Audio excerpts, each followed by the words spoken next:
Tere, mina olen Anneli Rumm ja järgnevalt tutvustan siis 3 rakendust, mida saab akadeemilises kirjutamises ja uurimistöö tegemisel kasutada. Esimene nendest on Mendeley ja Mendeley video leiate ka sellelt lehelt täiesti eraldi. Selles videos siis lähemalt kirjeldan Semantic Scholarit ja Research Rabbitit. Ja mõlemad need rakendused on siis rikastatud ka tehisaruga, nii et peaks andma parema tulemuse kui mõni teine süsteem.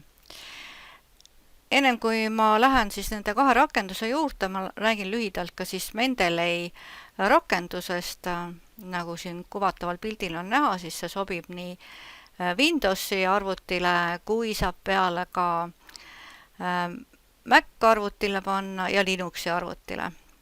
Et siin kuval on siis näha desktopi rakendus, see tähendab rakendus, mis on siis enda arvutisse laetud, et selline väike raamatukogu ja sinna raamatukokku saab lisada siis erinevaid ressursse, alustades sellest, et me paneme sinna mõne dokumendi, mis meil on olemas.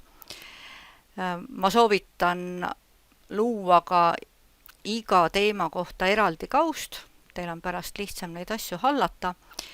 Ja kui on erinevaid ressursse sisse pandud sinna, siis võiks selle sünkroniseerida ka veebikeskkonnaga. Et Mendeleyl on 3 erinevat varianti, kuidas teda kasutada saab. Üheks nendeks on siis veebikeskkond, millele pääseb siis ligi, kui on internetiühendus olemas, aga kui internetiühendust ei ole ja teil on töölaua versioon, siis te saate seal kenasti töötada ja peale seda sünkroniseerimist ka need dokumendid kätte, mis on siis eelnevalt lisatud. Kolmandaks rakenduseks on Mendeley Site ja see aitab siis viidata dokumendis. Et siin juures oleval pildil on näha ka, et ma olen teinud Office 365 selle kuva, et siin on nüüd juurde lisatud App Store'is siis Mendeley Site ja Mendeley Site'i kaudu saab lisada erinevaid dokumente. Et kõigepealt võiks valida ära viitamise stiili, et meie juhendi järgi siis viitamine käib APA 7 reeglite järgi ja kui te olete siia teksti kirjutanud, siis siit otsingu lahtrist saate oma raamatukogust konkreetse dokumendi leida, märkides ära siis siin selle ruudukese, lisatakse see ka tekstisisele viitena. Siin nüüd tuleb vaadata seda, et tekstisises viites, mida Mendeley lisab, ei ole lehekülje numbrid, sest ta ei tea, millisele leheküljele te viitate. Järelikult te peate manuaalselt siis seda viidet sättima, et see oleks vastavuses meie juhendiga. Kui nüüd viited on lisatud, aga võib teha ka kohe alguses, kui teil on ainult üks viide lisatud. Kui te lähete sellele lehele, kus teil on kasutatud allikmaterjal ja viite kursori selle pealkirja alla, siis saab vajutada Insert bibliograafi ja need kirjad, mis teil on juba tekstis olemas, tuuakse allikakirjetena sinna loetellu. Nii, ja lähemalt neid tegutsemisviise saate siis vaadata Mendeley videost. Nüüd aga kõigepealt siis teine programm, mille nimi on Semantic Scholar. Siin on nüüd see hea asi, et kes ei taha eraldi kasutajat luua, siis võib oma Google'i kasutajaga teha siia selle konto. Mina olen nüüd siia Semantic Scholarisse sisse loginud juba ja proovime järgi, mida siis selles keskkonnas teha saab.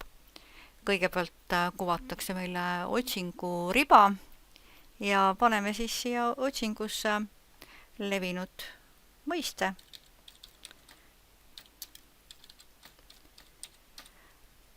Nii, võtan siis akadeemiline kirjutamine ja nüüd ta kuvab mulle siia siis erinevaid artikleid, mis on tegelikult üsna vanad.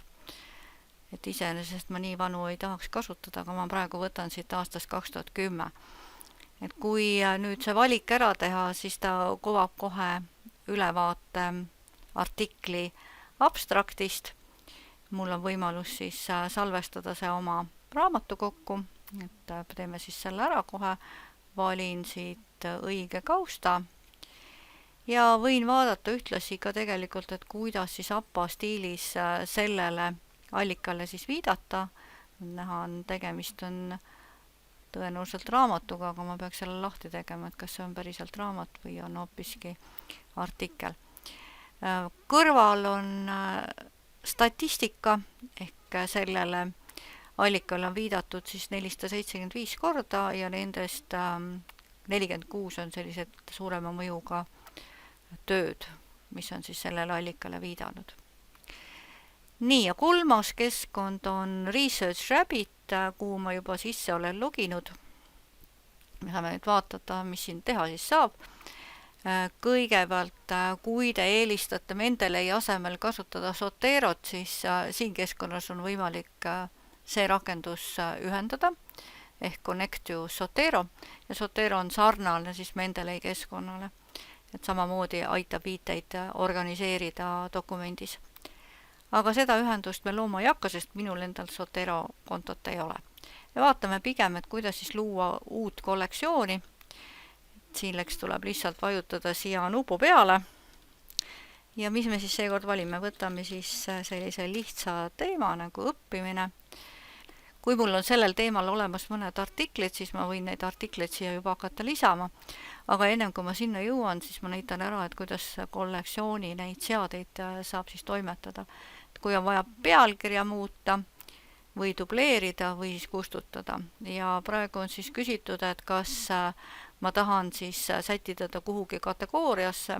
Ja mul kategooriaid loodud ei ole, alla võid näha, et minuga jagatud.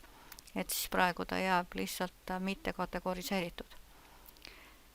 Nii, ja kui ma tahan teha selle avalikuks, siis tuleks siia lihtsalt ära märkida linnukene, et siis läheb ta avalikuks ja näete, siia tuleb kohe ikoon ka.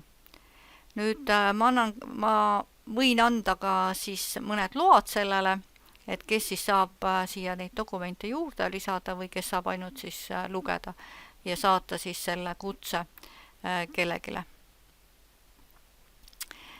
kes on siis mul meiliaadressina välja toodud, aga praegu mul ei olnud kedagi. Nii, aga vaatame siis, kuidas siin toimetada ja milline see kuva välja näeb. Add Papers variandist saan siis lisada kas siis Zoterost ja mõne allika või kui mul on teada pealkiri või toinumber või ka siis võtmesõnad, siis ma saan teha juba ka otsingu või ka siis juba lisada täiesti konkreetse faili, mis mul siis sellest valdkonnast olemas on. Aga ütleme nii, et mul praegu ühtegi faili ei ole, ehk ma panen siis siia otsingusõna.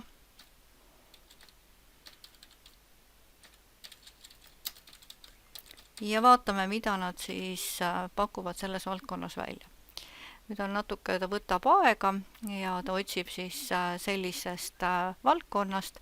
Ma saan laiendada, et ta otsiks kõikidest valdkonnadest, aga praegu las ta jääb nii. Nii, esimene artikkel on aastast 2023 valitud siis psühholoogia ajakirjast ja siin on kuvatud ka lühike väljavõte ja kui mulle see sobib, siis ma lisan ta kohe siia kollektsiooni juurde ka. Nüüd esimene artikkel on lisatud, mulle tundub, et selle Tai variandi võiks ka siia juurde panna, ehk ma panen selle ka siia juurde. Ja võtan ka selle viimase variandi, et siis pärast uurin täpsemalt, kas need asjad siis sobivad mulle või ei sobi. Nüüd on mul 3 siis erinevat allikat siia lisatud. Ühele on lisatud ka selline kommentaar, et tegelikult peaks kõik need järgi kontrollima ja vaatama täpsemalt siis abstrakti, et kas see allikas on sobiv või mitte. Nii, vaatame seda esimest allikat, mis on aastast 2022. Siin on näha, et ma saaksin selle PDF-i ka alla laadida, ehk ta laeb selle mulle siis arvutisse. Siin saan tutvuda artikli abstraktiga ja vajadusel lisada siis kommentaari, et kui ma tahan midagi juurde panna. Ja näiteks kui ma kellegagi koos toimetan neid artikleid, siis on väga hea, kui erinevad inimesed, näiteks juhendaja ja lõputöö kirjutaja vaatavad need artiklid üle. nii, selle artikliga on seotud siis sarnased tööd, neid on 490, et võtame siit huvi pärast välja, mida meil siis kuvab, et ta kohe visualiseerib ka need seosed, et kellele siis Markula on viidanud ja näete, siin tulevad siis veel teised tööd veel, mis on nagu hilisemad tööd. Et me saame vaadata siis nii networki ja lähtuda ka sellest, et kes on siis esimene või teine autor ja siin siis juba saab ka aastate lõikes välja tuua, et milline siis on see ajajoon nende artiklite puhul. Siis referentside osas kuvatakse meile siis täpselt samamoodi võrgustik ja niimoodi on võimalik siis kollektsioone tekitada ja kui mõni kollektsioon on minuga jaotatud, siis siin all on juba näha ka, et millised artiklid siis sinna sisse toodud on. Nii, aga see on lühidalt kõik siis 3 rakenduse kohta, neid rakendusi on veelgi, nii et tegelikult kui natukene Google'i kaudu otsida, siis te leiate kindlasti teistsuguseid rakendusi veel, mis aitavad uurimistööle ja ka üliõpilaste töö koostamisele edukalt kaasa.